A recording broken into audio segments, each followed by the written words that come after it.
Okay, so yeah, I just hit the recording button. So Okay. yeah. All Okay. right, interesting. Hi, David. Hello. I'll wait for everyone else to.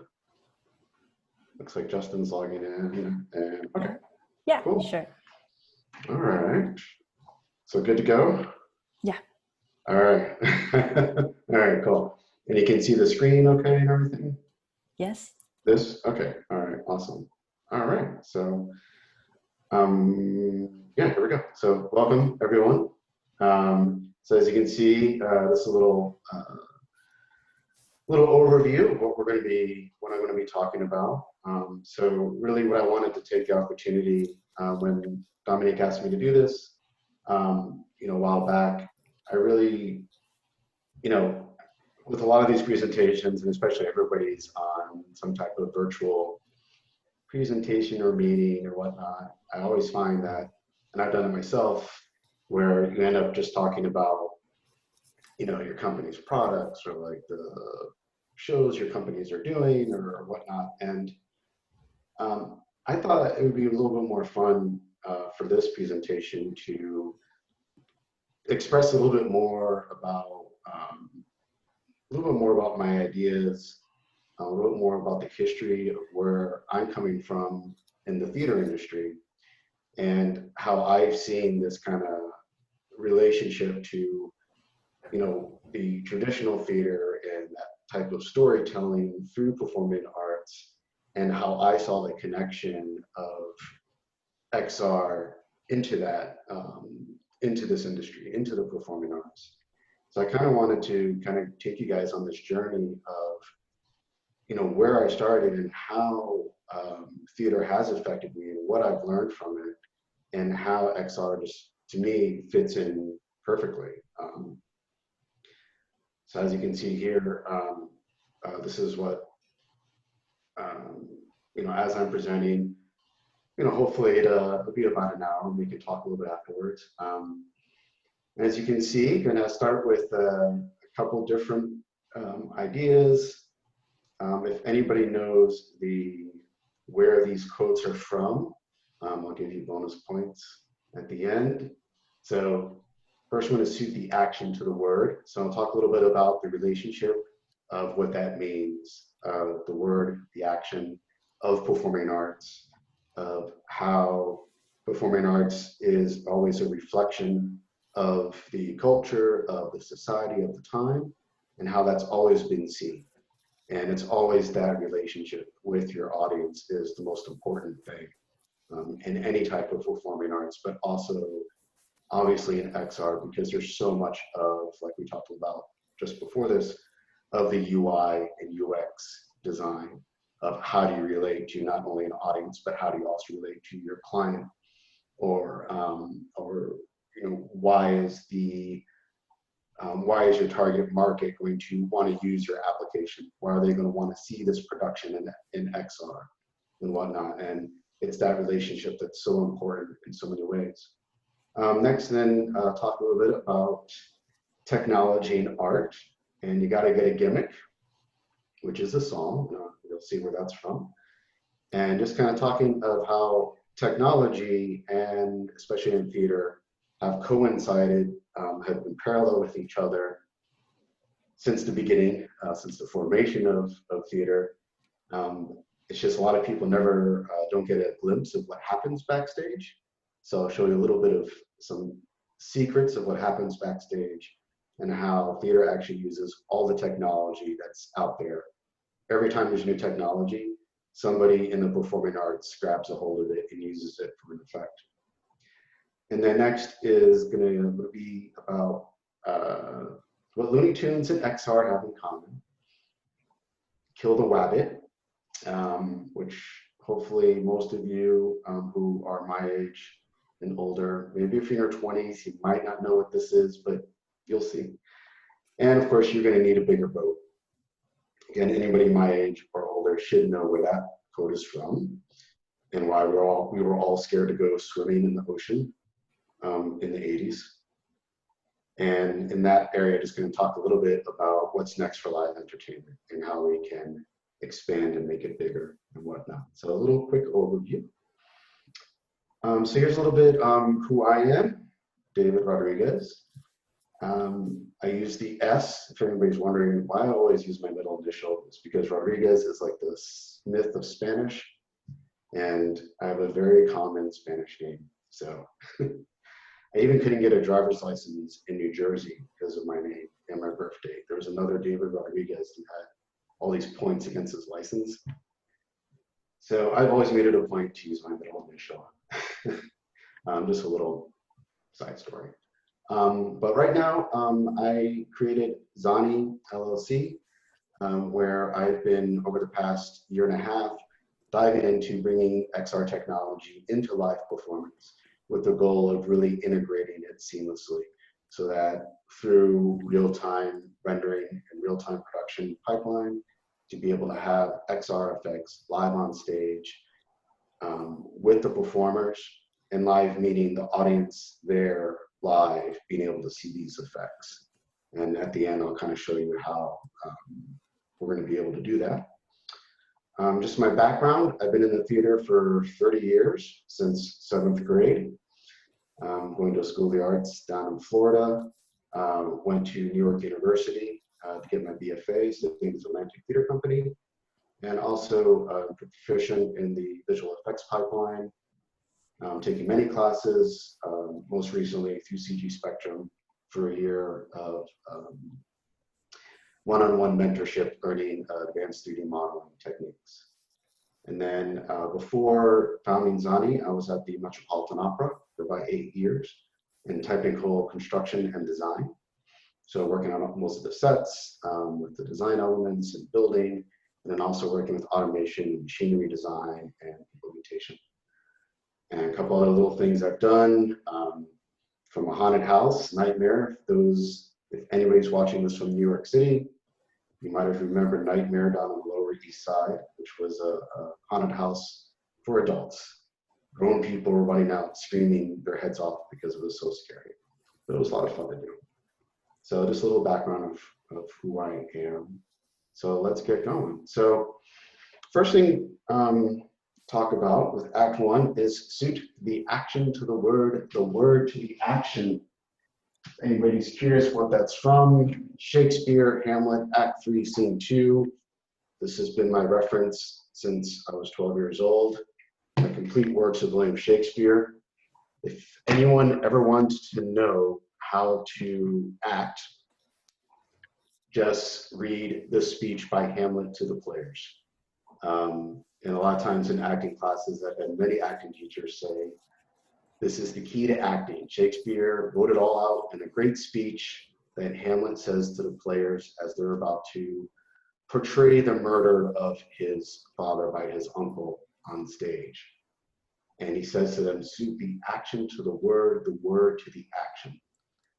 Another way to best explain this is on film set, what do they say? They say lights, camera, action. They never say lights, camera, talk. It's always action, meaning even behind words, there is action. There is something going on, there's an intention. There is something that the character is always trying to achieve in their line, in their performance. And I wanted to start with this because to me, this is the beginning of relationship. This is the beginning of what performance is all about, how you relate. Because when you're watching a performance on stage, the performers have an intention, they have an action, they're trying to get something, right? And in that action is the character's story. The character's going through the journey, right? Hamlet's trying to prove that his uncle killed his father, right? And he's trying to do that.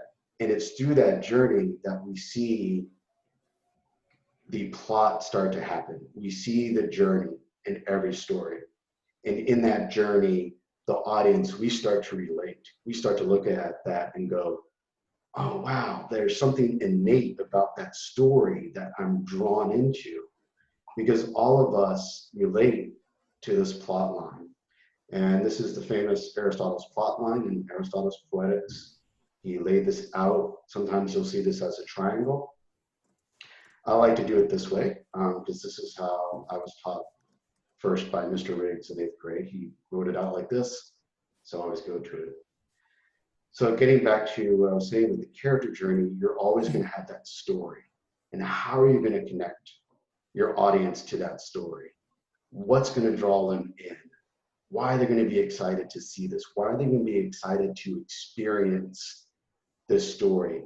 Or why are they going to be excited to experience this virtual reality environment? Why are they going to be excited to use this application? What's going to draw them in? And I think now more than ever, everybody's looking for this relationship, right? Because it's always a personal. How do I fit into this now? How do I relate? How can I tell my story with the way I post, you know, on LinkedIn, on Twitter? I want to tell my journey. And what's my journey about? In this plot line, you know, this is every story you can follow this, and we all want to achieve this, where you have your exposition, you're introducing yourself, you're introducing the characters, the who, what, when, where, why, right? What's going on, who's it about, what happened, the backstory. And then always you're going to have your point of attack. The point of attack is the dun dun dun moment, right? It's that point in the story where boom, something happens, you know, the person's killed, or the war starts, or you know, in the love story they see each other. I'm gonna fall in love now. You know, that's that point of attack. The rest of this story is about the main character solving this point of attack. And then all the fun stuff starts to happen. And this is why I like to draw it out with the curves instead of a straight line, because you have the false climaxes, right? Rising action, like, oh, this is gonna be it, this is gonna be it. No, it didn't work. Stay tuned until next week. Same bat time, same bat channel. Is this point right here, because then you want to see, like, okay, how's he gonna get out of this one? I don't know. So the action starts to rise again, and finally that climax, that big moment. And then of course, after that big moment, boom, everything stopped. The resolution, what have we learned? Now what? And this is so important, this last part. To me, almost like this is the most important part of a plot line, because all of it gets to this point where now your audience goes, that was so cool. And then two things have to happen. One, they start to think a little different about something in their life maybe, or they go, wow, I kind of feel better about something, or they go, you know, maybe I need to think about that. Something changes inside of them. And it doesn't have to be huge. And not everybody has this huge moment, right? Just something. And then number two, that has to happen after the resolution, after the whole story is done, is that your audience or your client goes, oh, wow, hey, yeah, did you see this show? Or did you try this app? Oh my gosh, you got to do it. I love it. You got to go see it. Or you got to try this out. Look what I was able to do, right? Those two things have to happen. And again, because it's all about relationship. How do you relate to your audience? How do you bring them on a fun journey? What gets them excited, right? And that's the basics of storytelling and performing arts and how you relate to your audience. So with that, you know, so now we went from Aristotle, right? So that's Greek theater, all right? We're talking BC here. Now we're going to talk a little bit about the stock characters of Commedia dell'Arte. Commedia dell'Arte is an art form that came about during the Italian Renaissance. And it's everything that you see in comedy today, anything from slapstick to any type of, sitcom, anything is all based on Commedia dell'Arte and the stock characters of Commedia dell'Arte. Even the term slapstick actually comes from Commedia dell'Arte. You take two pieces you took two sticks, you tape them together. So when Pantalone, usually he was the old like miser, would hit the servant or the captain and he'd whack him with the two sticks taped together. it barely hurt the actor, but you hear this big slap. So that actually is where the term slapstick comes from. And so why am I bringing up this is because, again, relationship. How do we relate, right? And what I love about Commedia dell'Arte is that with stock characters, every stock character really, in a sense, is a representation of all of us, right? Like I said, you have Pantalone, right? Pantalone was the old miser. He was kind of the mean guy, you know. So think the cranky old man down the street that when you rode your bikes by, he would go, "Hey, what are you kids doing out there? Get out!" Right? Or, you know, that teacher you just kind of didn't like because they never really let anyone have fun in class. Or the boss that you're like, wow, how did you become a manager? Because you were so mean. Sorry, everybody who's a boss, but you know what I mean. Like, it's that character that we always didn't really care for, kind of mean and miserly, and you never really took it. Or you had the Zanni. The Zanni, and that's where the name of the company comes from, actually. Zanni were the country bumpkin clowns. So the perfect example, I think, that everyone can relate to today is Jack Sparrow from the Pirates of the Caribbean. I'm a big Johnny Depp fan, and I loved his rendition of Jack Sparrow. Jack Sparrow is a Zanni. Zanni are the clowns that everybody took for granted, but usually was the smartest one in the room because they usually played dumb, right? And you would think like, oh, there's nobody really out there because, you know, you think Jack Sparrow, like there aren't really people out there. Well, of course, you know, you do have what's his name from the Rolling Stones that he based the character off of. But again, stock character. Think about people that you make who, you know, kind of quiet, but are actually really the smartest people in the room, or someone who is kind of an eccentric, kind of goofy, but usually they come up with all the ideas that are outside of the box. So again, Commedia dell'Arte to me is just a great example of how theater was able to take the relationships of all different types of people and narrow it down to very simple ideas of who they were. I know. Nice kiss. and really kind of portray them in such a simple way. But Commedia dell'Arte was able to relate. People found it funny. People still laugh at Jack Sparrow or any type of sitcom or comedy, because comedy, and actually Aristotle defined it this way, where he just defined drama as the, one of the translation is the reflection of life through action. Yeah. And for comedy, he said, reflection of life through action, and loosely translated, just turn it upside down. So comedy to me is a great example of what life is really like. And we laugh at it because we see ourselves in comedy. We see ourselves there. We see ourselves in it. And we want to laugh because we go, oh my gosh, I've been that nervous before. Or like, I know that kind of person. Or I've had those thoughts, but I never could actually voice them because, well, I probably get fired, or I don't know how that would come across. We all relate to comedy, and comedy is great because it's a relationship. Again, it's all about how can you communicate to the audience, and theater's always looking for those ways. How do you relate to your audience? How do you communicate to them? How do you get in their face and talk to them? How do you interact with them, right? And I think it's so big right now because with XR technology, everybody's talking about this immersive feeling, right? How do you immerse the audience in virtual reality?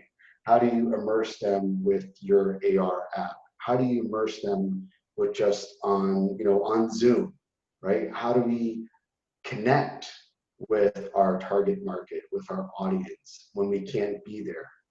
Or even when we're there, how do we connect with them? And I think one way theater achieved this is through the cabaret. And Commedia dell'Arte and the cabaret is a great transition. They're very much the same. And with cabaret is the most recent form of performance that became the standard of immersing yourself with the audience, immersing the audience in the environment.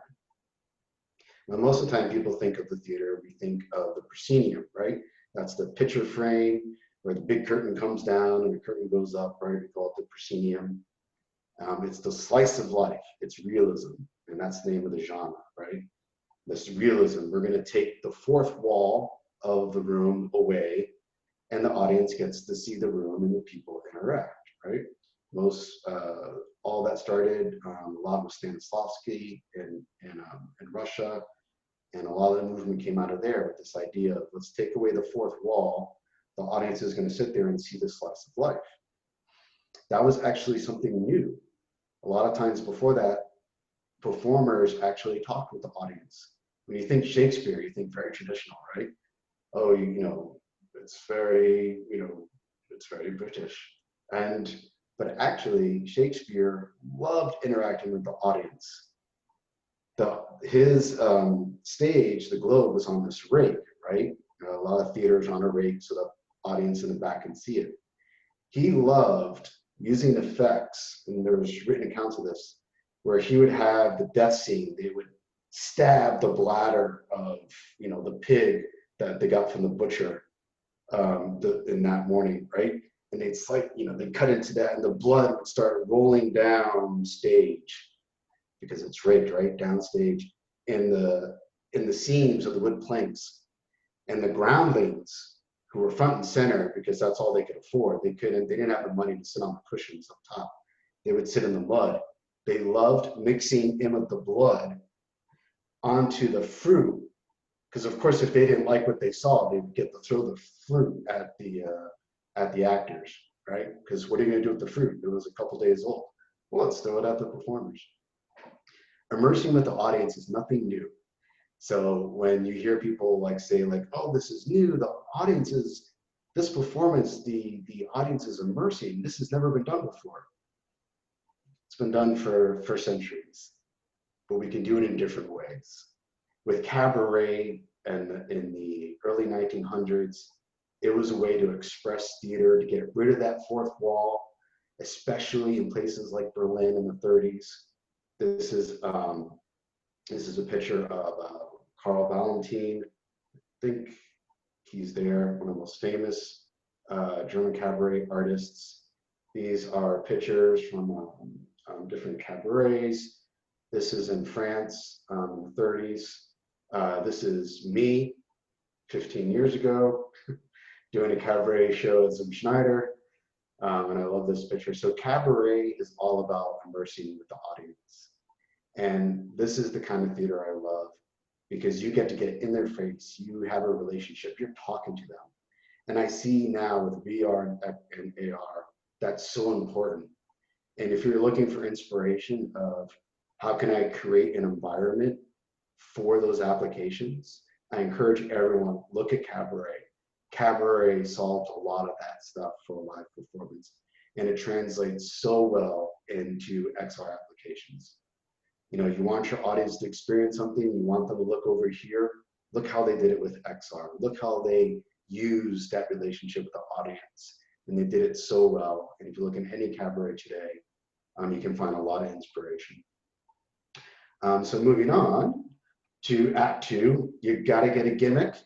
That's from Gypsy, the musical, a little biopic musical about Gypsy Rose, one of the most famous burlesque performers of her time in the 1900s. Isn't it crazy I get to say the 1900s now because it's 2020? I can't believe I'm that old to say 1900s. Anyways, Gypsy, fun musical, and gotta get a gimmick. All these other performers are talking to Gypsy. She hasn't even become famous yet. Her stage mother, who was a real pain in the butt, but that was a great journey in that story. You can watch the musical to see what I mean. These old performers, they're trying to tell Gypsy that you got to get a gimmick. You got to do something special, anything special, and you'll get better because you're more than just a mimic. When you got a gimmick, take a look how different we are. A little more singing. So get yourself a gimmick and you too can be a star. What does this have to do with XR and technology? Is because two things. One, I think with technology, You can go two ways. You can have a gimmick and it's going to be a one-off, and everybody's going to go, wow, that was so cool. Would you do it again? No, I don't really want to buy a VR headset. I don't want to spend that money. Or, I don't know, maybe. I mean, I don't want to put the headset on. I didn't really care for that. Or, yeah, that was cool, but what am I going to use this for? Like, you know, SD, you were saying that earlier, of like, you know, that idea of like, well, why does the client really need this app? They might see it once and go, oh, that's so cool. But how are they really going to use it? Why would they want to use it again and again and again? How is it going to relate to something in their life that it becomes something useful? So I think technology can become a very much easily become a gimmick. At the same time, you got to get a gimmick. It's true. You got to do something that's different from everyone else, that everybody goes, oh, that's so cool. And they go, can I see more? That's the hard part. So I believe with technology, you can use it to do something new, do something special that can make it different that no one's ever seen before. But you're going to walk this fine line of make sure it's not a gimmick, that it's a one-off. Make it sustainable, that you can make some money off of, that it can become a business, that people are going to want to use it, that your market's going to grow, not be a one-off and then your market goes, woo, that your market builds. And it's going to be hard, but you can do it with technology. And what's great about theater and technology is that, like I was saying earlier at the beginning, they go hand in hand.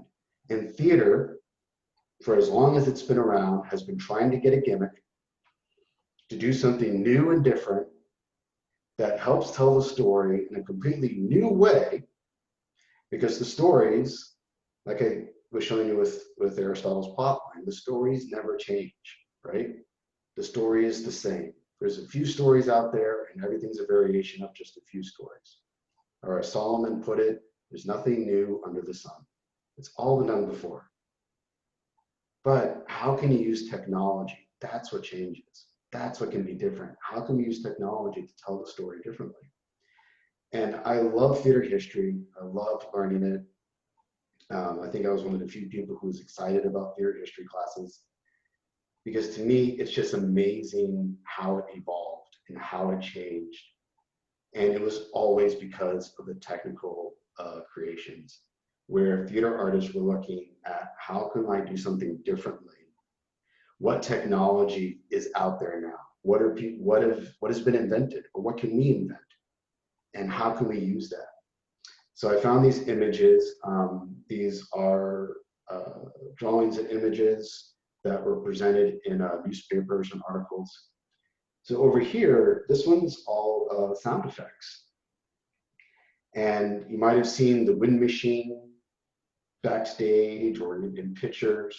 So it's a big drum and there's a canvas stretched over it. So you turn it and you can hear it.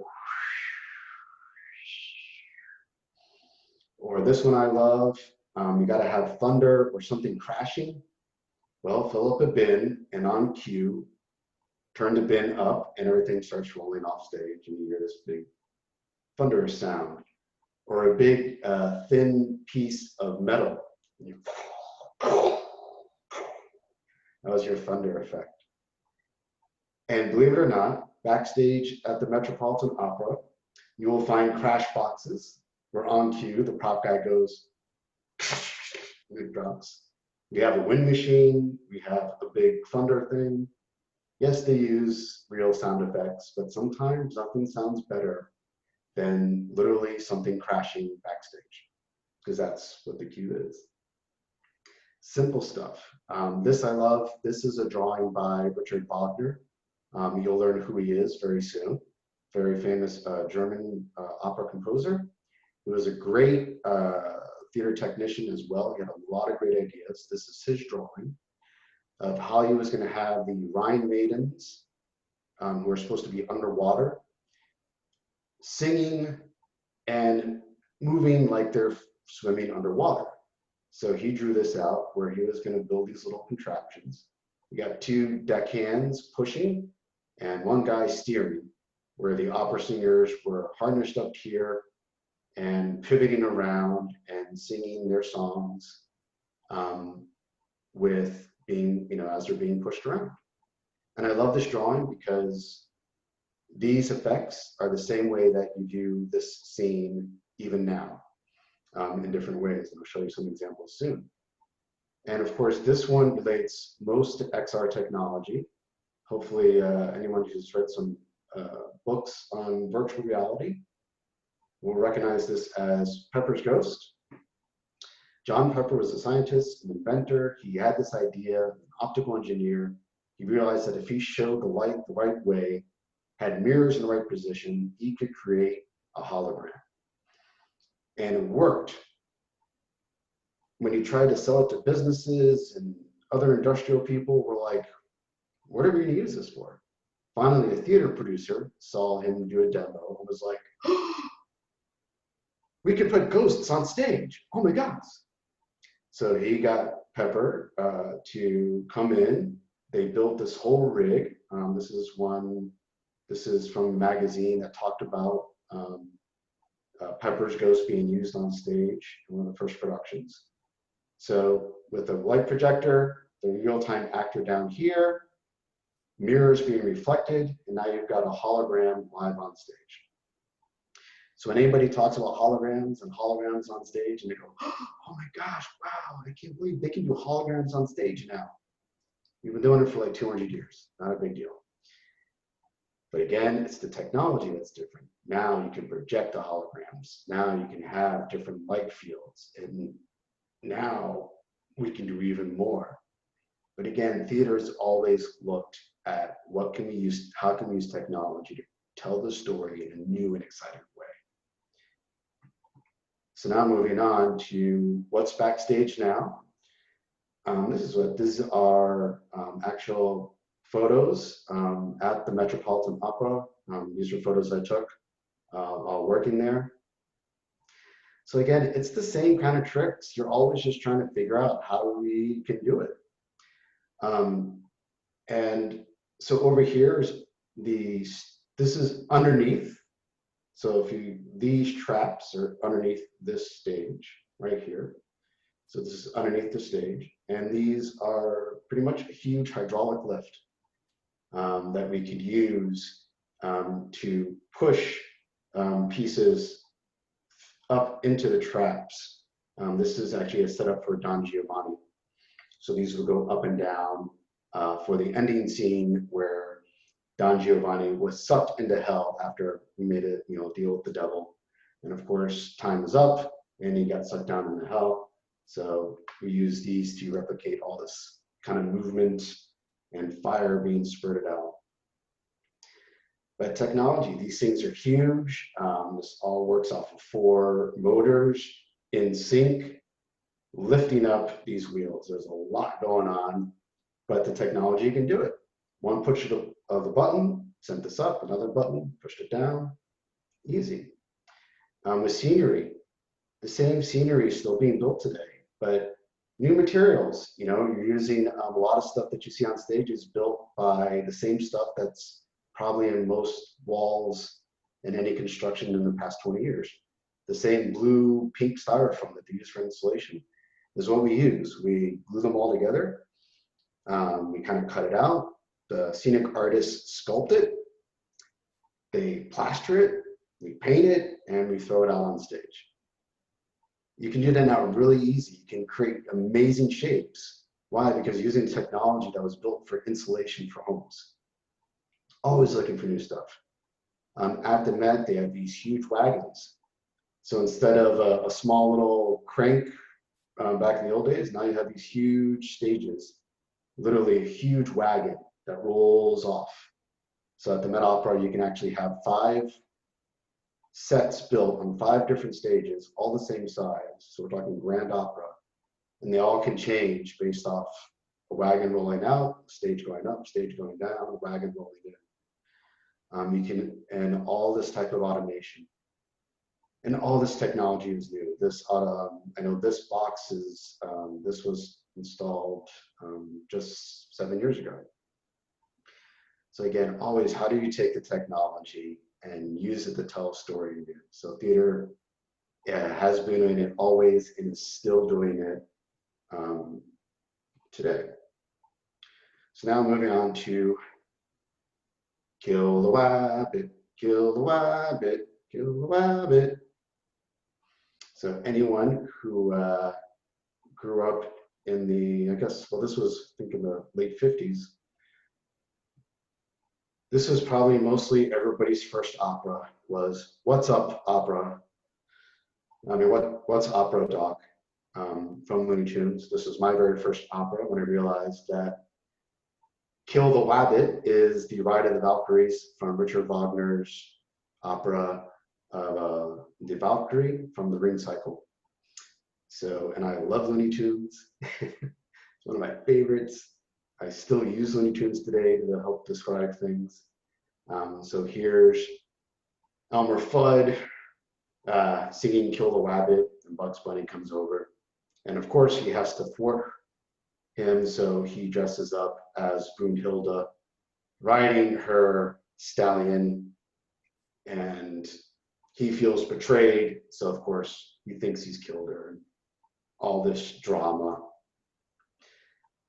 But I love it. So what does XR and so what does Looney Tunes XR have in common?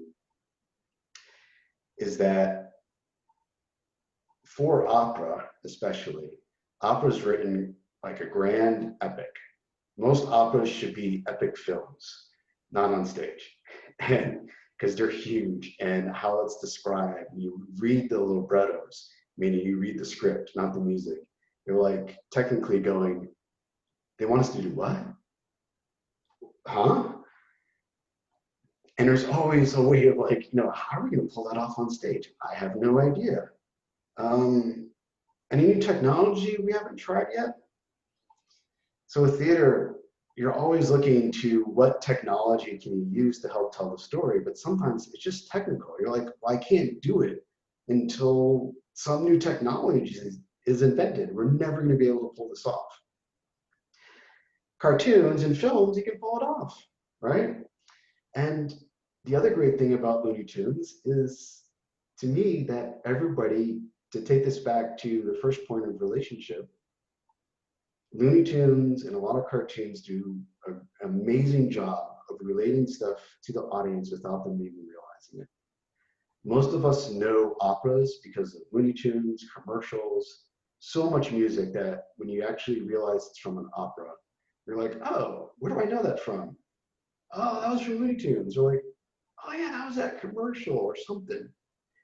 And there's so many ways you can relate. You don't have to sit through a 4-hour Wagner opera and hopefully stay awake to appreciate the music. Watch this cartoon and you'll appreciate how amazing the music is. So Richard Wagner wrote a lot of musicals, operas, and his most famous is called The Ring Cycle.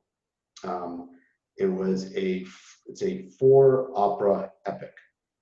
And the first one is Rheingold, then the Valkyrie, then Siegfried, and then finally Götterdämmerung.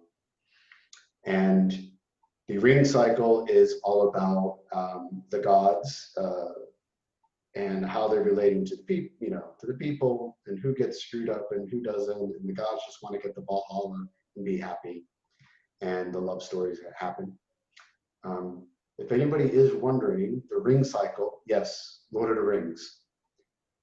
Wagner actually, his family tried to sue Tolkien because they said that he stole Lord of the Rings from the Ring Cycle, which is kind of silly because the Ring Cycle is based off Germanic folklore, and the Nibelung, Prose Edda, like all of the stories that Wagner used were Germanic folklore, and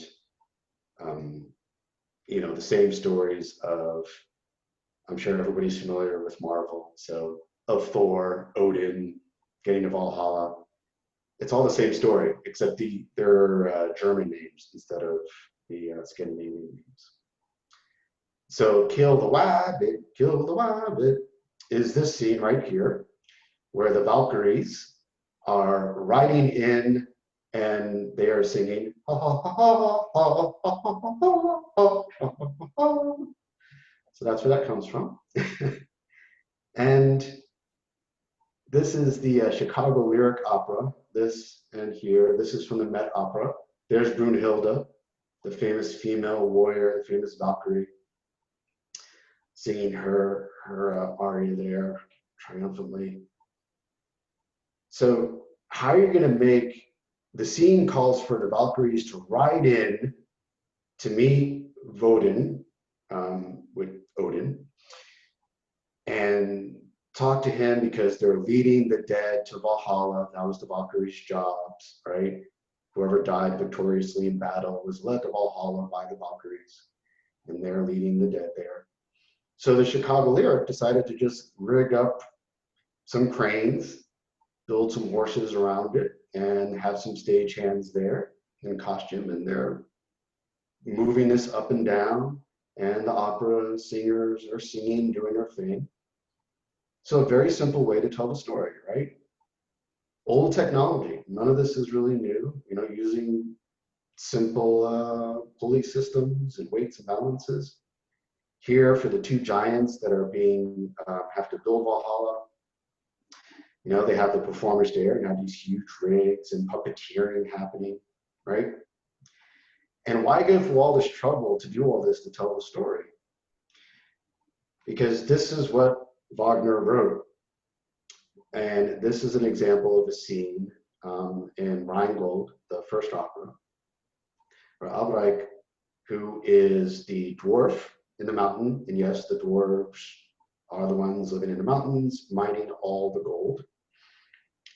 Albrecht has stolen the most important gold to create a Tarnhelm, which of course he forges into what? You guessed it, a ring.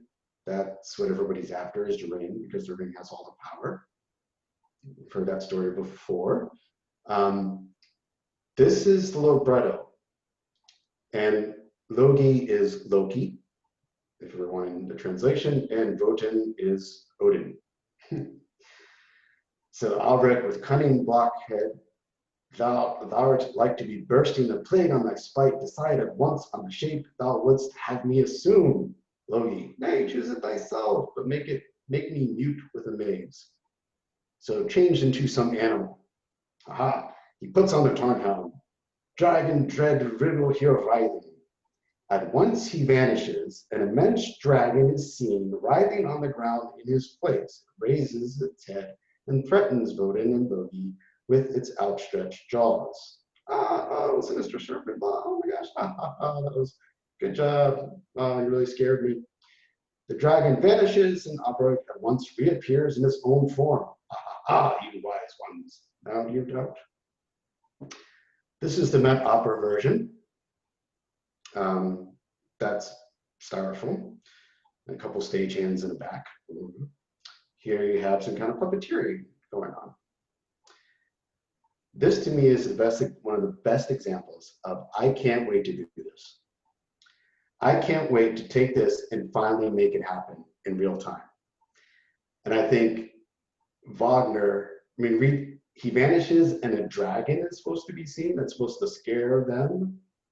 And then it goes away, and then Albrecht shows up again. You know, if you're a technical director, you're going to read this and go, so what do you want to do now? Like, everybody's done this, they've done that. What do I want to do differently? To me, I can't wait to get to do this. You have the underground scene. Albrecht says his line here, and he's getting next to the big boulder that's built up, right? And he goes behind it. And of course, we have a full volumetric capture rig built into the set. And so the performer goes in and he sings this part full in capture. And then through the XR effect, we see this huge dragon on the stage and in the audience. And he doesn't have to change back. He can sing this as the dragon. And he's singing in real time, being captured, and the dragon's there in real time in this huge XR effect. That's what I can't wait to do. And I think that's where we're going to get to. I think we're going to get to that point that we're going to get to do this on stage, that we can now take this part of what's being asked in the scripts, in the libretto, and do something that no one's ever seen before, do something that's totally different, totally new, that we get to use the technology today to retell the story. So last part is, okay, well, how are we going to do that? That sounds great, but can you even do that? Well, I think yes. If we had a bigger boat, we could. This is a famous line from the first Jaws movie. Roy Scheider, right? Scheider?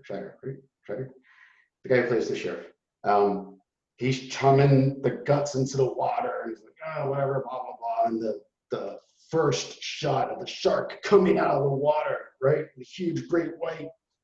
And he looks at it, and he just like, the cigarette is like hanging from his mouth. He walks back. He looks at the he doesn't even look at the captain. He just walks back, and you see him, and he's like, you're going to need a bigger boat. And then they walk out. Great line, awesome. And backstage at the Met, we would always use that if we couldn't, you know, everything's on wheels. So if it's really big, we just get more guys, you know. I pick things up, I put things down. That's what we do backstage. And if we couldn't do it right, you're like, well, you're going to need a bigger boat to get to move the set. So it's also a little pun on some backstage humor. So how are we going to do this? We're going to get a bigger boat. And I believe that it's already happening. It's just taking everything that exists already. All we need to do is, and I'm not the only one doing this. I'm sure a couple other examples, but a lot of people I'm working with are trying to do the same thing. I'm sure some of you listening to this now or in the future, like, yeah, that's what I'm trying to do as well. All of it exists. It's just a matter of where do we put the new connections together? Where do we find the right technology and fit them together? How do we scale it up to a way that we can have a live immersion with a live audience? How do we have a live audience that's not only there in person, but how do we broadcast it live? How do we do this? And that's what we're all trying to figure out. And I think it's a great time right now to be involved because it's so much fun. We get to take this new technology, use it in a new way to help tell the same stories, but in new ways, and relate to our audiences in a different way. So we have this foundation of this good story, of relating to our audiences, of seeing how technology can advance the storytelling, knowing that not only are we relating to our audiences, but we're figuring out technical issues that have always been big questions. We're able to do it now, and it's a lot of fun. So with this, I'm going to show you examples of where kind of how I'm working and how I'm solving these issues through Zanni, and hopefully give you guys inspiration of what you can do and see what other people are doing. And some of you might have seen some posts about the XR stage that is built by World Stage, powered by the Skies media server. They just opened up a very big one in San Francisco with Intrepid Studios. So you might have seen that posted out there. They also have this set up here on the East Coast in their warehouse here in Secaucus, New Jersey. I've been luckily be able to partner with World Stage, to work with them on the stage, to bring in some creative content to help each other, to really help promote what is possible with this technology. And also another big thing I think people are seeing with this is anybody looking at behind the scenes of The Mandalorian and how they made that and how Hollywood is using virtual production now, where you can have LED screens behind the performers, where the performers can, as you can see in here, see the set. They can see the virtual set. The directors on the monitors can see what the visual effects is going to look like, right? This is a great pipeline for visual effects. It's very involved now, and everything's moving towards it. especially with the render engines, and with Hollywood, Unreal has really stepped in. Of course, you have Unity, which is a huge provider for augmented reality, especially. In live events, we've been working with Notch, which is also another render engine, more for live broadcast. I know this setup this is being rendered in Notch. So all of it's there. And with one of the key issues, what I realized that really got me into this, where I thought, wow, I didn't realize my experience in theater could really bridge the two, is that what I've learned of visual effects and understanding the visual effects pipeline of how you make, a 3D animation and how you make those effects for films. Seeing that and really understanding, what VR technology is, how AR technology works, and taking the time to study that. And when I was like, okay, I think I could do this live on stage. How am I going to do it? Right away, I realized that, with theater, we already solved all those issues. So when you talk about tracking and optical tracking, when I first saw Steam VR, and I was like, so how's that working? When I realized that they were using optical tracking, I'm like, oh, like motion capture or black tracks for live events. Oh, okay, all right, I know that. I've used that before. We've been doing that for like 30 years. Okay, no problem. And it's understanding that the technology has always been there, but it's, I think, how different industries have used it. And to me, this right here is a great example of all the industries coming together. Because in theater, we've always used the power of media servers. Disguise, D3s, one of the bigger ones, but you have stuff like Seventh Sense. Of course, now they're all going to I'm going to forget them all, but there's several media servers that are very big in the industry. And we've always used that to do video projection, to do live broadcast, and all of it's being able to, you do it in real time. You can have 100 projection cameras, and you can have live entertainment on at concerts. Rock concerts is a great place to see what's possible for live entertainment and in real time, because you have the band doing all crazy stuff, and the video that you're seeing projected is a lot of it's in real time now.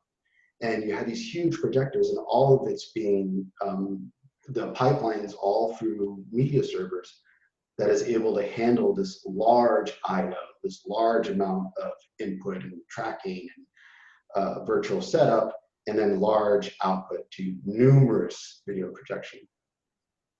And when I spoke with World Stage and with Disguise, I said, well, what if I had 100, instead of 100 video projectors, could I have 100 audience members with VR, some type of VR headset? Could you send the output to that instead of video projectors? And they were pretty much, well, what cable is it? I'm like, the usual video cables. You can use USB 3, you can HDMI, the usual. And they're like, oh yeah, that's just plug and go. It doesn't matter where it goes, as long as all you got to worry about is engineering the input output.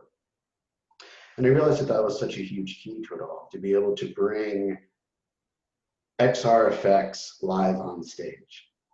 And what World Stage and Disguise put together with this, and what you're seeing in virtual production, is exactly that, where you can now have these environments seen, behind the performer. Performers can now relate to the virtual setup. This broadcast camera here has tracking data in it. That tracking data is being sent to the media server, talking with, in this case, Notch, to say, place the virtual camera right there. And as they move this camera, the virtual camera and the render engine is moving. So that in the screen here, you're seeing wherever this camera goes, that's what you're seeing. When the performer is on stage, they are immersed in this setup. If the camera panned to look behind, to look over here somewhere, they would see the other side of the virtual room. And to be able to do this, you know, for multiple headsets is doable. You can have multiple headsets with multiple video pass-through cameras and multiple virtual cameras in the render engine all in real time. And you're able to do that. And that's one of the solutions that, that I'm working with through Zanni, through a product you're about to see, and speaking with different production companies and different product companies to really use, whether it's two scenarios, using AR glasses or stereo pass-through for huge, and if you want the high def effects where what you see in the real world is really the same resolution as what you're seeing through the virtual, through the augmented display. To me, the only solution is stereo pass-through, because that way you're able to see the real world and the augmented reality in the highest definition that you can, that it looks real, that you can't tell the difference. From what I've seen currently, right now, today, that can only be done in stereo pass-through. And to me, this is the best solution to create those type of effects. AR glasses like Unreal, which starting to, one of the artists that works with me, she has the developer kit she just got, so her and I are starting to play around with it a lot. I think with AR glasses, it's a different scenario because, okay, you've got the real world starts to be a little darker in order to have the augmented virtual image to be brighter, right? I don't think you're going to get what you want on stage, where you can see the whole stage effects and the augmented effects over it through this. But I think tools like AR glasses is still an amazing way, but use the technology to tell the story. So what we're working on is a new demo where it's built for this setup, where it doesn't really matter that the real world is a little darker than the augmented, right? The little hint, we're going to use the Schubert song that talks about the singers talking about ghosts, spirits that are trying to steal the soul of the singer's son as he's trying to save his son. Probably Schubert's darkest song that he wrote. But the real world can get a little darker because the spirits are out. You know, so that I think is where you can use it for on stage to create, like the dragon for Amberhook.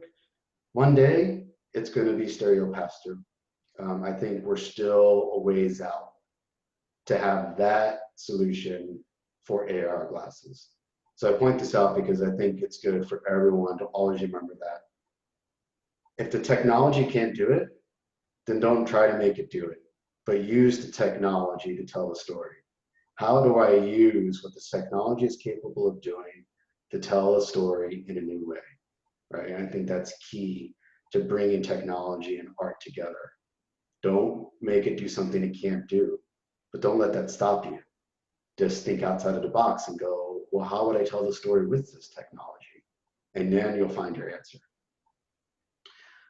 So through this, one thing that a year ago that I had to solve was, well, how am I going to get, especially for the opera, literally, how am I going to get a bunch of old people who probably don't want to do this to put on a headset for the opera? That really was the question around the table in a staff meeting at an opera house. And everybody scratched their heads, and I said, yeah, good question. Give me a couple months, I'll think of something.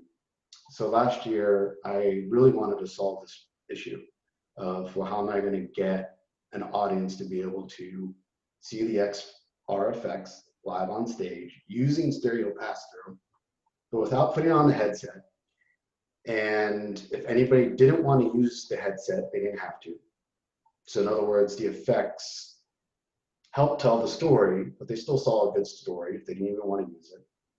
Or if somebody's eyes started to hurt, because you can have a wide audience, they need to take it away from their face as fast as possible. Also, for an opera, which is usually 3 to 5 hours long, no one's going to wear a headset, nor should you. Only using the headset for the moments that need it. So those were the key things. I was like, the audience needs to have a choice. The audience needs to be functional.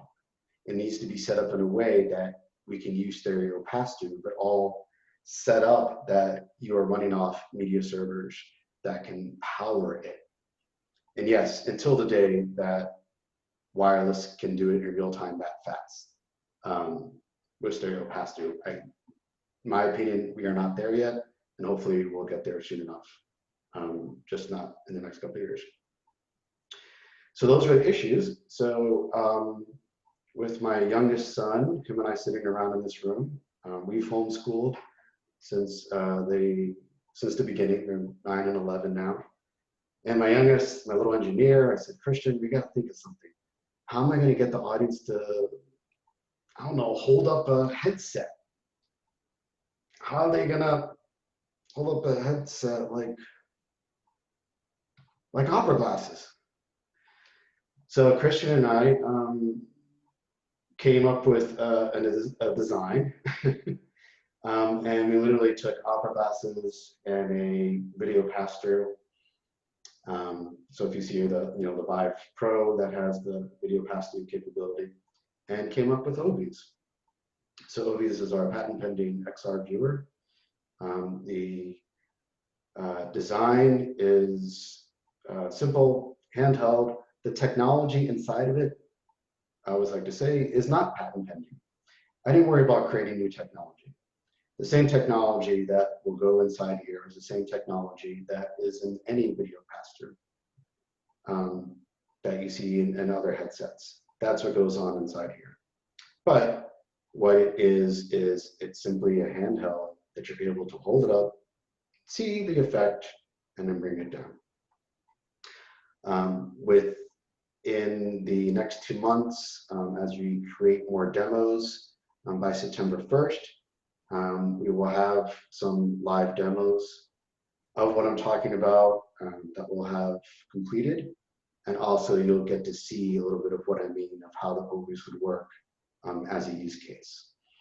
So if you're wondering, like, how's it all going to work? Stay tuned. September 1st, I will have the demos ready. And I would have, but this thing called COVID happened and everything stopped. So we'll have to wait till September 1st. But, and one other thing real quick, I am in the process of, we're on a mutual agreement with Vario already to actually work with them to use their XR1 as a base to create Ovies. So again, the technology that'll be inside, we are looking to partner with other companies that have already solved that, and we are then designing, taking the Ovies design and putting it over the technology. So that's it, and 2:15, that was just over an hour, so I hit the mark. So that's it. So the end. Any questions? So feel free to do that. I will just jump to this now. So you have my contact information. So if anybody needs to jump off now, just thank you so much for everyone who's taking the time to listen. I really hope that everybody got something out of this. I hope that people are inspired by what I've said. And to me, I just hope that everybody's can take something away from this presentation. Whether it's a new idea, a new concept. If anyone afterwards would like to reach out to me after this is over, anytime, please feel free to send me an email. I'm pretty good about responding to any email within a few days. Probably the other way is LinkedIn. Just find my profile, just look me up. These are my tags for Instagram and Twitter. I will admit I don't post a lot right now, but go ahead and follow. Going to be posting a lot more starting this fall once we have more of those demos completed. But feel free to email me with any questions, any ideas, any projects that you'd like me to look at or to work on. And again, also on LinkedIn, post a lot there. So that's it. Thank you very much. So yeah, Dominique, anything? Yeah, I think Simon has a question. Do you want to unmute yourself? Yeah, hello. Hello. Thank you so much. Can you hear me? Yeah. Yes, I can. Great. Thank you so much, David. It's very interesting. Really pleased and heartwarming to have your, strong theatre background, taking some interest in some of this technology.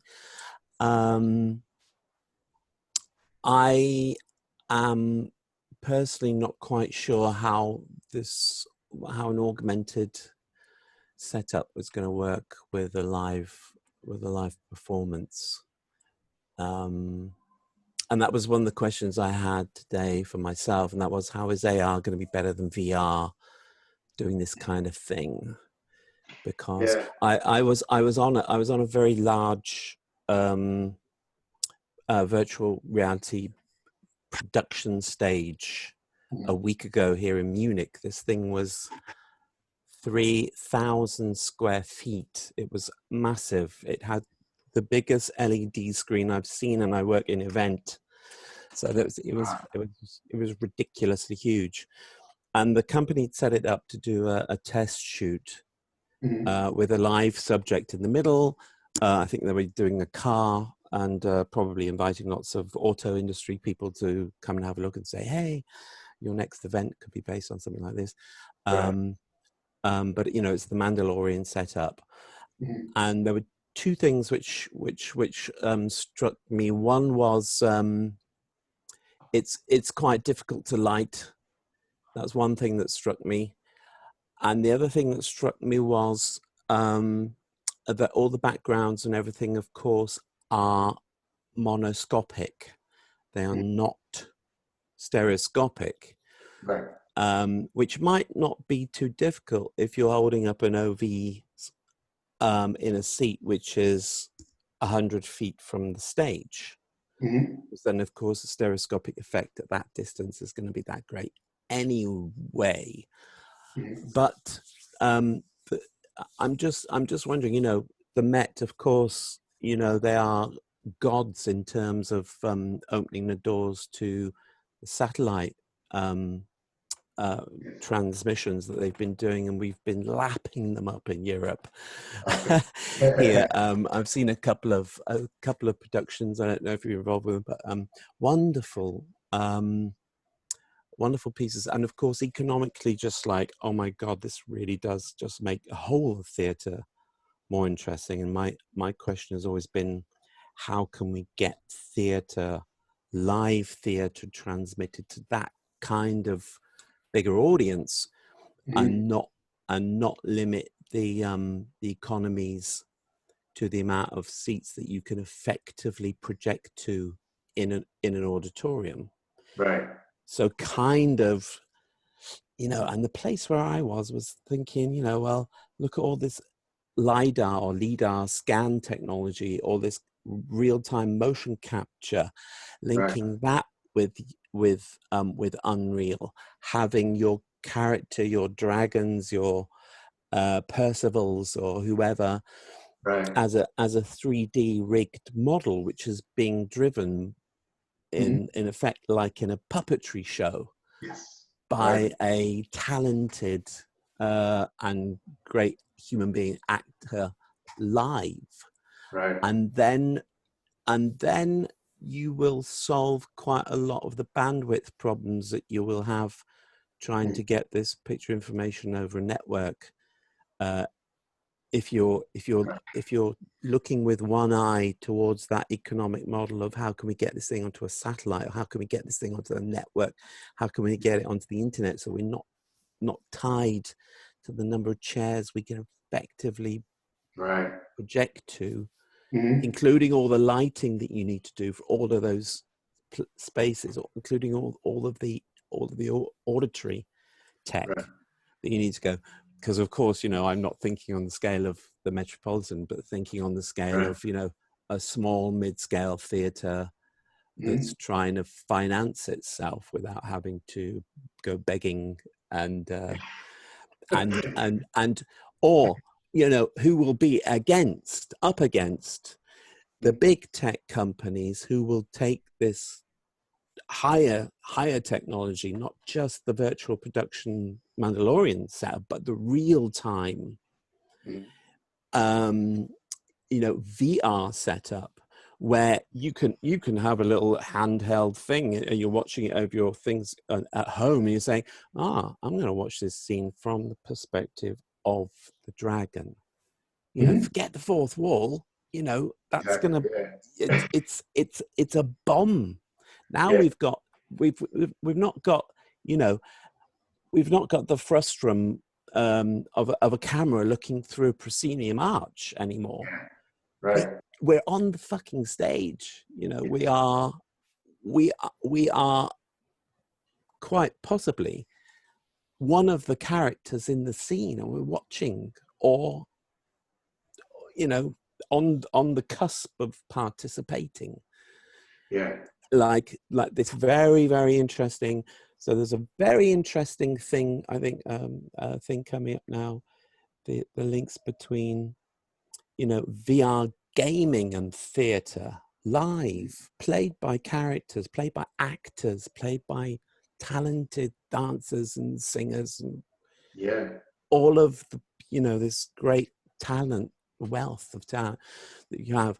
But it's going to be kind of, this could be this is very, very avant-garde and radical.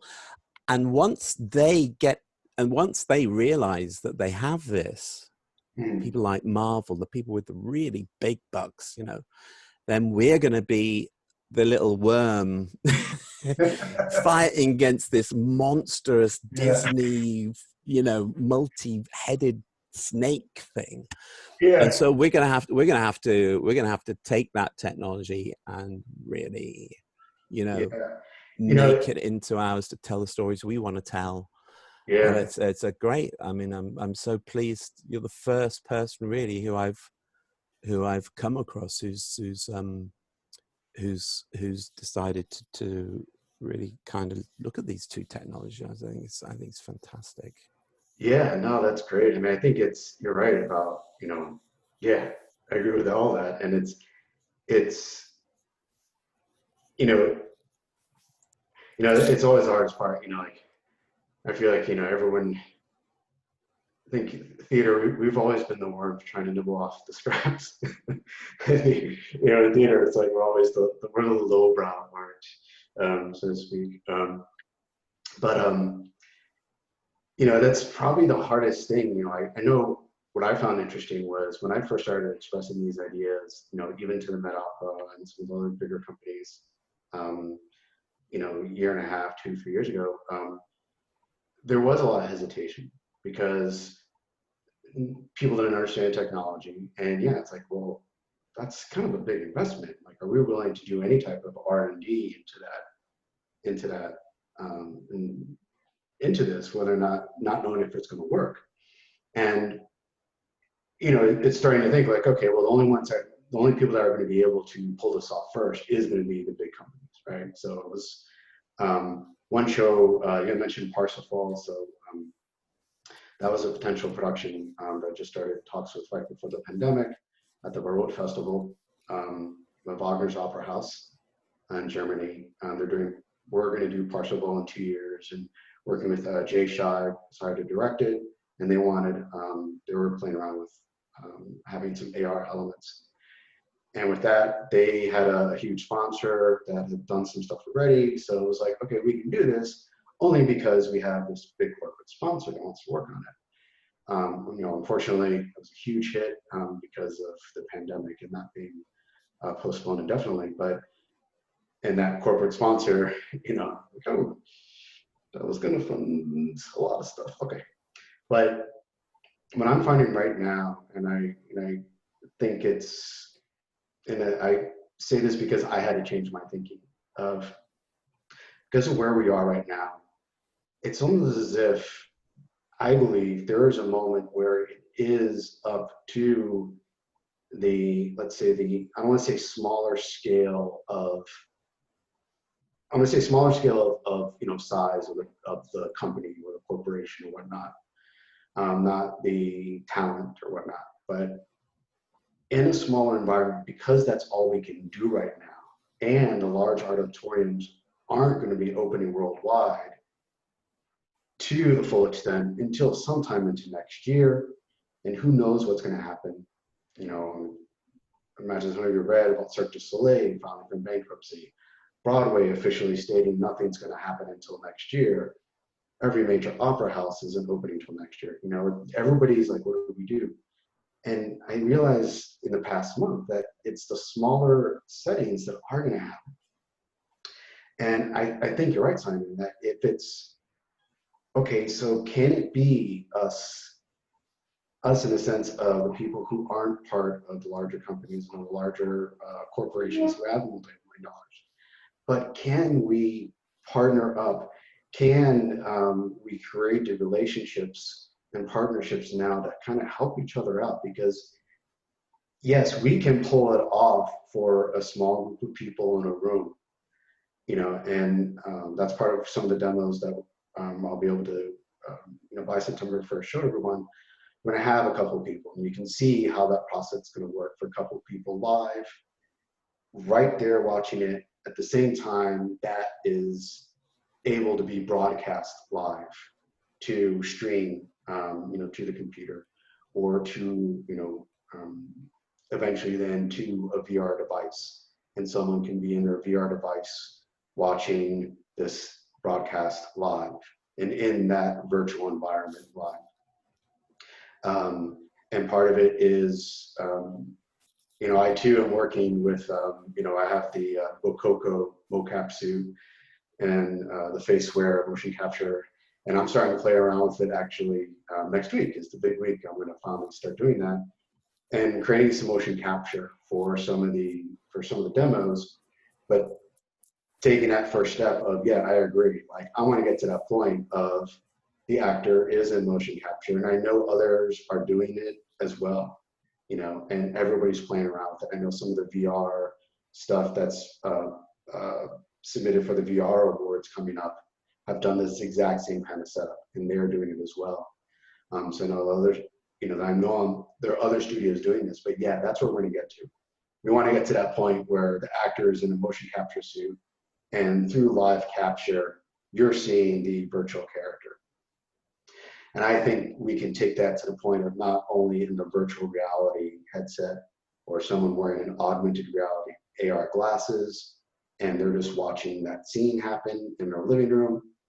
But I think, you know, and that's what OVs are designed for, that you can even have that on stage live, that a person in the audience is holding up their OVs. Instead of the actor, they're in the motion capture suit, they're seeing the virtual character interacting with the real life characters on stage. So we're going to get there, and I think everybody's going to push it to get there. And there's enough resources that we can do it on a small scale. And the small scale is where it's going to start first, where we can have a small audience, and you can read and send that out live and reach your mass audience all at the same time. And they're going to feel just like the way TV did, you know, like the reason why you had filmed in front of a live studio audience, to prove that, like, when you hear laughter, it's not the laugh track, it's real people laughing. So at home, you felt like, oh, it's okay to laugh, right? That was why the laugh track was invented. But it was fake. So you told people, no, this is filmed in front of a live studio audience, you know? Or you have those moments in talk shows where, you know, I loved it when, you know, I grew up with Johnny Carson. So I loved when Johnny Carson would make that face because the person would say something. You would hear the laughter of the audience. And you'd be like, oh my gosh, they're totally making it up as they go along. I love it. And I'm sitting on my sofa laughing along with my dad because it was live. So I think we can create that again through a live performance with a small live audience and reach through a live stream the scale that you need to make it, to reach the people, to have a large market, to have a market that you can tap into for the, okay, now we've got a viable product that people are paying for. And meaning, you know, and then whole other conversation of where that money is coming from through a live podcast. That's for the market people to figure out. But I think it's there. I think that's what we're going to see. And I've talked to a lot of people that are trying to do the same thing. And I think that's where we can get to. The lighting, yeah, that's probably the biggest problem, right? Lighting and occlusion. That's gonna, I think the more that we do it, or we'll figure it out. And, again, it goes back to use the technology and what it can do now to help tell the story. And if the shadows don't line up right, well, just make sure you're doing a good job telling the story and the audience won't care. I always say that backstage, and someone's like, oh, this has got to look right. If the audience is looking at that, we've done our job wrong, okay? They really shouldn't care if it's over there or over there.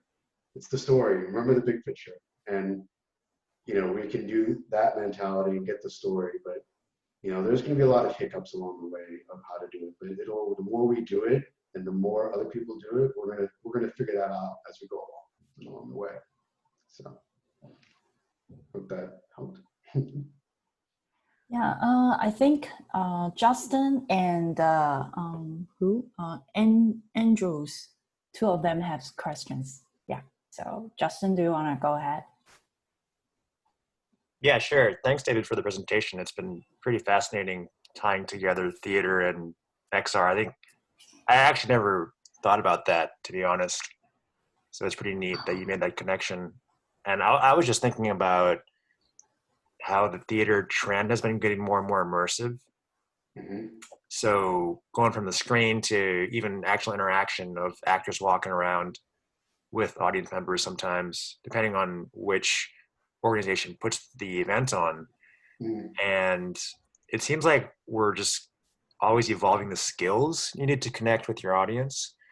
Right. And something about how you connect with your audience in XR and what kind of new skills will be required for actors to put on quote unquote good acting with XR.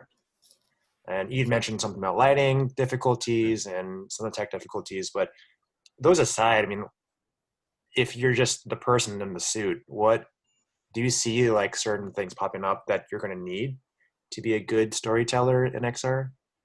I feel like this one of those, to me, I see it as more about, we're going to borrow from what's out there already. We're going to look at what's been done in the past. Like how I showed about the cabaret before of, you learn from how you interact with a live audience in that way and interacting with an audience and,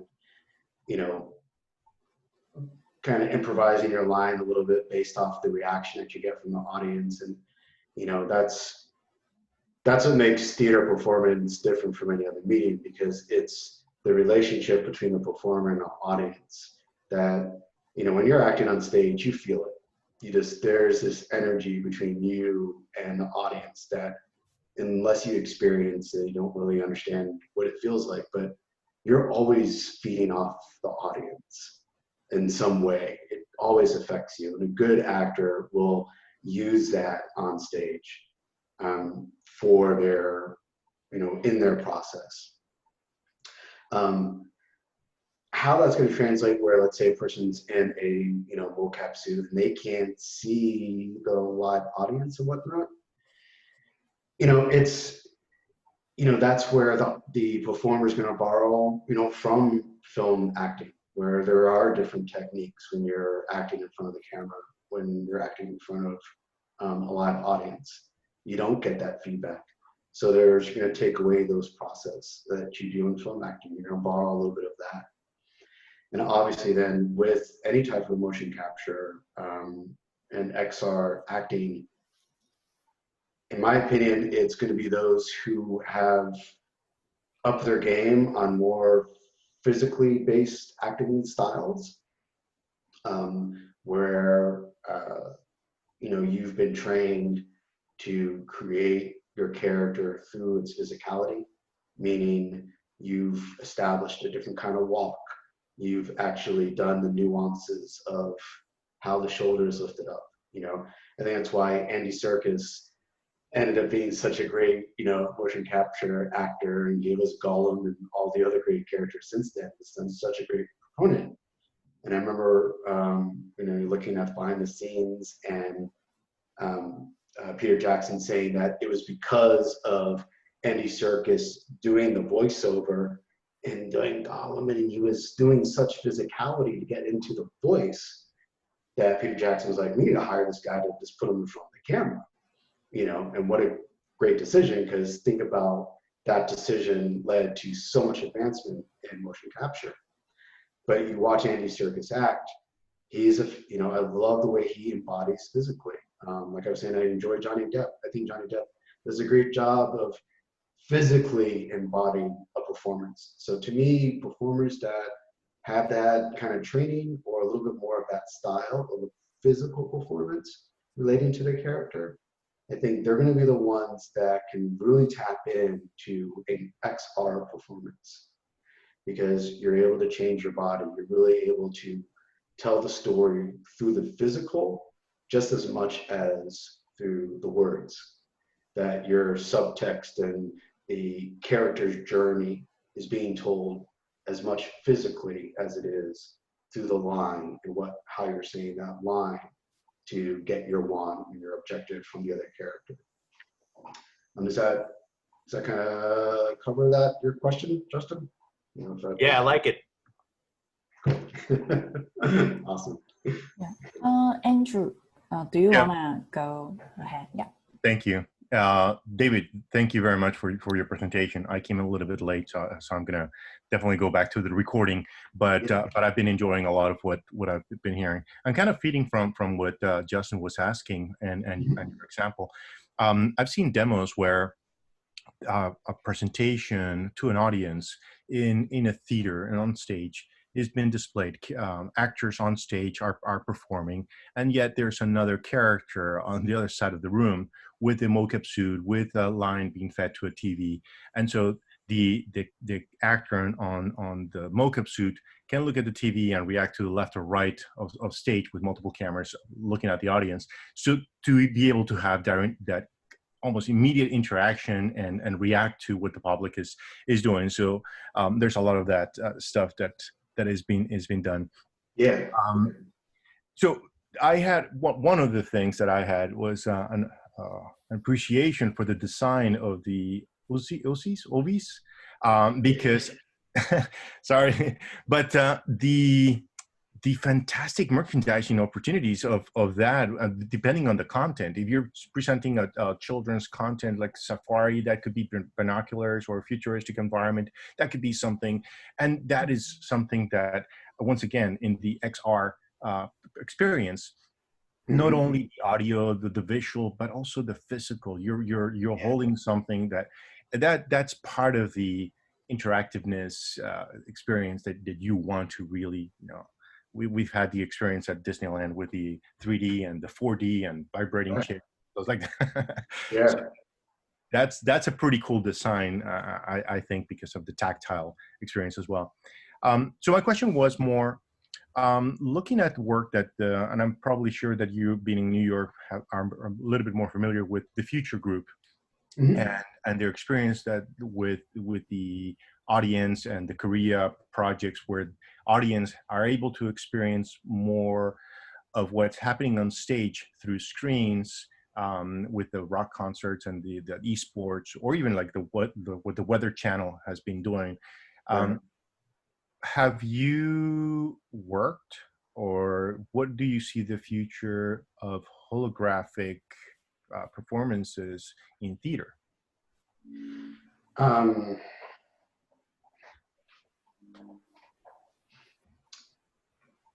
would assume because it's a confined space. It's typically a little bit darker, I guess, and would it, if technically, would it be a little bit easier, more contained?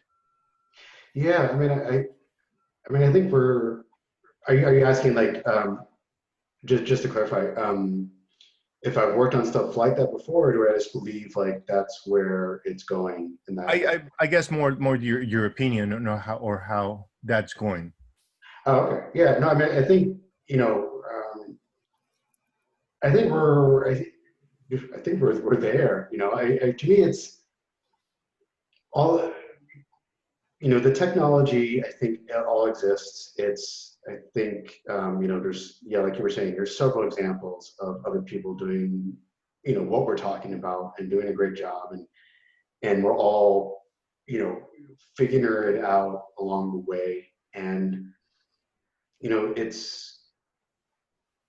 I believe that all of what we imagine, from what I've researched, is that technically it's all possible. And I think it's just going to be a matter of scale and the finance. It's going to be who's able to, fund the R&D, who's able to put up a good lump sum of money to figure out the things that we still have to figure out along the way to be able to make it happen. And I think that's probably going to, that's one of the bigger hurdles, because there's a lot of upfront investment to make it all work right. And because there is a lot of infrastructure that has to be built up in the space first. So, like we're saying, in a confined space, it's great because you can control it. So on site, that's another great thing about any event in theater, or like you were mentioning Disneyland. I grew up going to Disney World once a month, being from Florida. So Disney World is a huge inspiration for me. And so it's, when you have the controlled environment, you can do all that. You can really set it up, but you have to have that infrastructure built. And I think with all this technology, there's a lot of infrastructure that doesn't exist that has to get set up first in a manageable way that's feasible financially and feasible in just the setup and breakdown, being able to troubleshoot it along the way. That's what working with World Stage, with their setup here, and being able to see how they can break it up and break it down. I know right now they're literally, working on that. How long does it take for their crew to set up the screens? Yeah. And I know, they've got that down pretty pat, but what about all the other infrastructure and laying it down? And at the Road Festival for 2022, for that project that unfortunately was postponed for now, it was like, yeah, we're going to start this summer to start laying out the whole infrastructure, because we knew it was going to take a lot to get a pair of Ovies in the hands of 2,000 people. That's how much that theater sits. So to me, that's the biggest hurdle, is the infrastructure and the finances. That's going to be a lot up front to get it going, to make it work. But with partnerships, I think is a big thing. I think the more that all of us can help each other out right now, because we all want the same thing.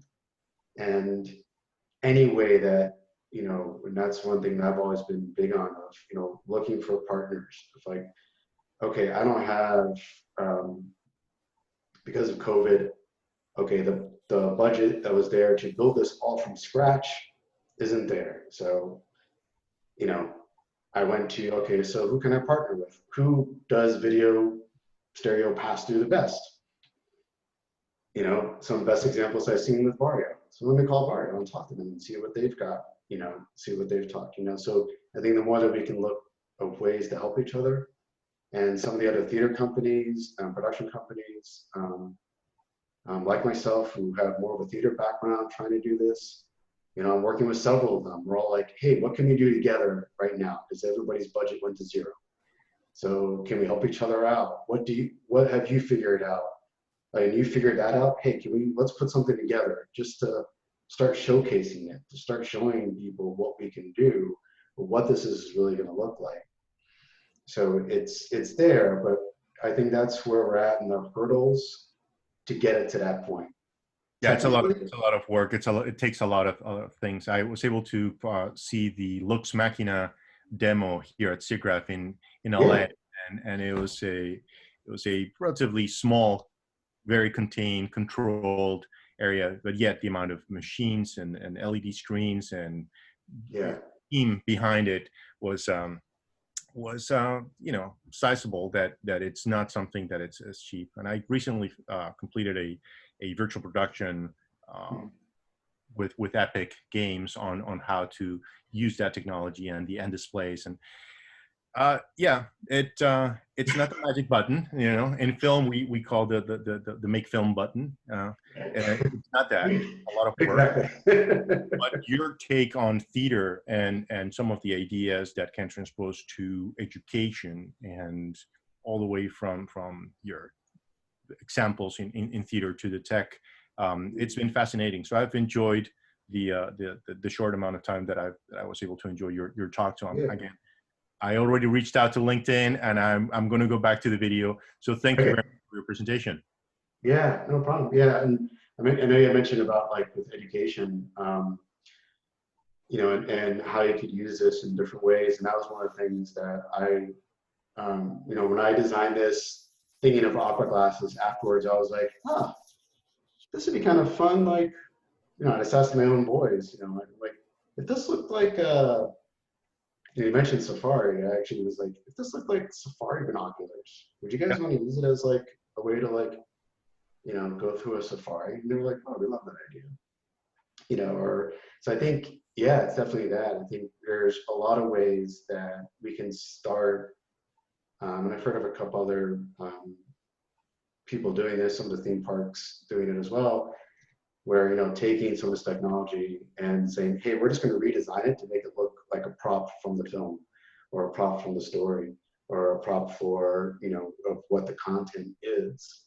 I've been I talked a lot with the Glimmerglass Festival, which is an opera house in Cooperstown, New York, led by Francesca Zambello. She's been a big proponent of what I've been doing, and it's helped me out a lot to really get the word out. And they're doing the Jungle Book, an original version of Jungle Book. And we've talked of like, and it's for their children's opera, you know. So it's like I mentioned, of, oh, would it be neat? Could we have some of the animals as AR animals, and the kids have something that looks like safari binoculars? Yeah, yeah. You know, so I think it's there, and you know, again, then it just goes back to, well, how much is it going to cost to be able to do that? You know, because, you know, stereo pass-through is great. You know, if anyone's looked into, you know, I believe this is priced at almost 10,000, the Vario XR1. You know, so it's pricey, but, you know, where can we get sponsorships? Or can you do it in a small setting to get it going? And you have, okay, and really it's just like I was saying with scale. It's like, okay, we need 2,000 pairs of Ovies. I was like, okay, can we build a room just designated to, I don't know, 50 servers? Because you might need that many.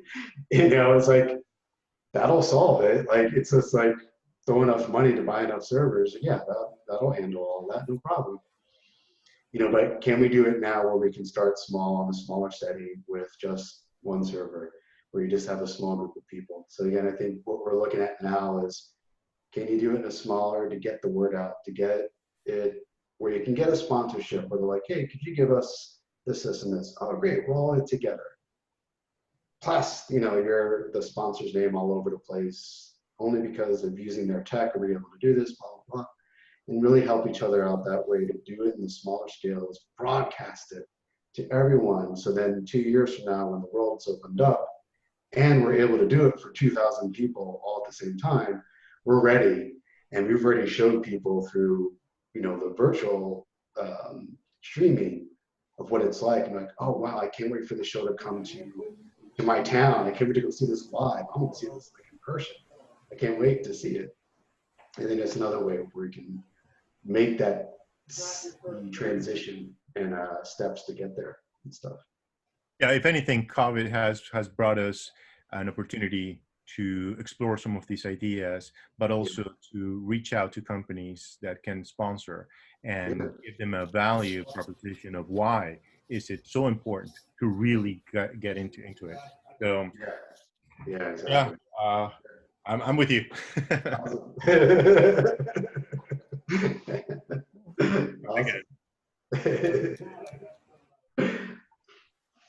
Yeah. So anyone has any questions for David? No? No? We are all good? When you're in LA, I'd love to meet you in person. Yeah, definitely. I mean, Yeah, and like I said before, everyone just go ahead and reach out. I'll throw that back up there, and yeah, thank you guys so much. Really Yeah. appreciate it. Thank you very much. Thank you. Bye-bye. Yeah, and then I will record. I will finish recording and then send to David. So David has the backup, or like you have like another video. Feel free to use it for your marketing purpose. Okay, And great. I will post this video to all of my social channels and the Discord, Facebook fan page for X Reality Meetup. Yeah, so Awesome. cool. Thank so you, David, for this awesome presentation. It's really Yeah. unique and it's really amazing. Awesome. Thank you Thank so you. much. Yeah, All thank right. you. Yeah, bye-bye. Everyone, take care. Take care. Bye-bye.